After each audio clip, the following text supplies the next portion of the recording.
স্নেহা, আপনাকে নিয়ে দুটো পরিবার দু রকমের কথা বলছে। আপনার পরিবার বলছে শ্যামল নামে কোনো এক ছেলে আপনাকে কিডন্যাপ করেছে। শ্যামলের পরিবার বলছে তাদের বাড়ির ছোট ছেলের বউকে কিডন্যাপ করেছে আপনার বাবা। মিথ্যে কথা, ওরা নিজেদেরকে সেভ করার জন্য বানিয়ে বলছে। এই আপনি যান। আমি যাবো মানে? যান, আপনি যান। আমি আমার মেয়ের সাথে কথা বলছি। আপনি যান।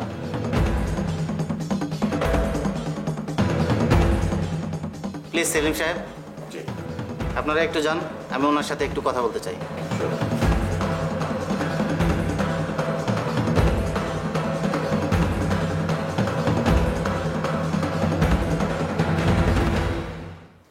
সত্যটা কি স্নেহা? সত্যিই কি আপনাকে কিডন্যাপ করা হয়েছিল? হয়ে থাকলে কে করেছিল, শ্যামল না আপনার বাবা?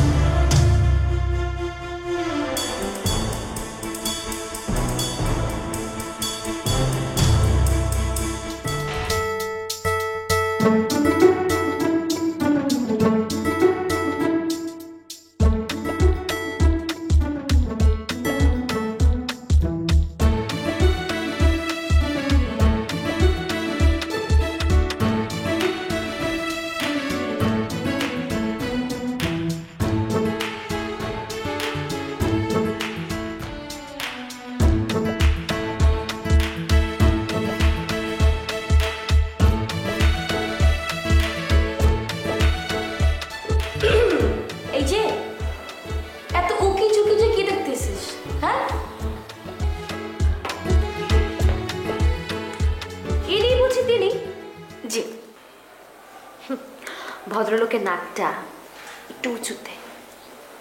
কিসে বুঝলি? আমার মতো এরকম একটা সুন্দরী মেয়ে তার পাশ দিয়ে হেঁটে এলো, উনি খেয়ালই করলেন না। আসলে হয়েছে কি, ভাইয়া আমেরিকা থেকে থেকে না ওই যে হয়তোবা ব্ল্যাক শনির তার চোখেই লেপটে আছে। তোর মতো এখনো হোয়াইট শনির তার চোখেই পড়ছে না। আচ্ছা তাই না? তুই এক কাজ করতে পারিস। কাজটা হচ্ছে কি, তুই ডেইলি দুপুরবেলা একদম ভর দুপুরে গায়ে সরিষার তেল মাখবি, মেখে রোদের সামনে হাঁ করে তাকে থাকবি, তুই কালো যাবি। তখন তুই ভাইয়ের চোখে একদম পড়ে যাবি, শিওর থাকবি। তাই না? আমার অত শখ। এখন চারজন এসেছি সেটা বলি। চল চল চল প্লিজ আয়। এই পটের বেবির মতো বসে আসছো কেন? তোমারে কি বললাম তুমি শুনো নাই? জি আনতেছি।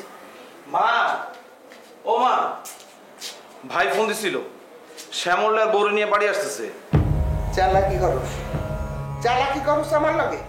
এইখানে চালাকির কি দেখলা তুমি? কাল রাত থেকে সে শুধু তোমাদের লগে কথা বলে, আমার লগে কথা বলে না কেন? আমি বুঝি না মনে করো? নিশ্চয় আমার শ্যামলের কিছু হয়েছে, তাই সে আমারে ফাঁকি দিতেছে, আর তুমি এখন আইসো আমারে মিথ্যা সান্ত্বনা দিতে। আমার শ্যামল বাড়িতে আসতেছে না? দে তোর মোবাইলটা দে, শ্যামলের ধরাই দে, আমি কথা বলবো। দে। মা বাড়িতে আসতেছে তো। তোরে যা বলছি ক।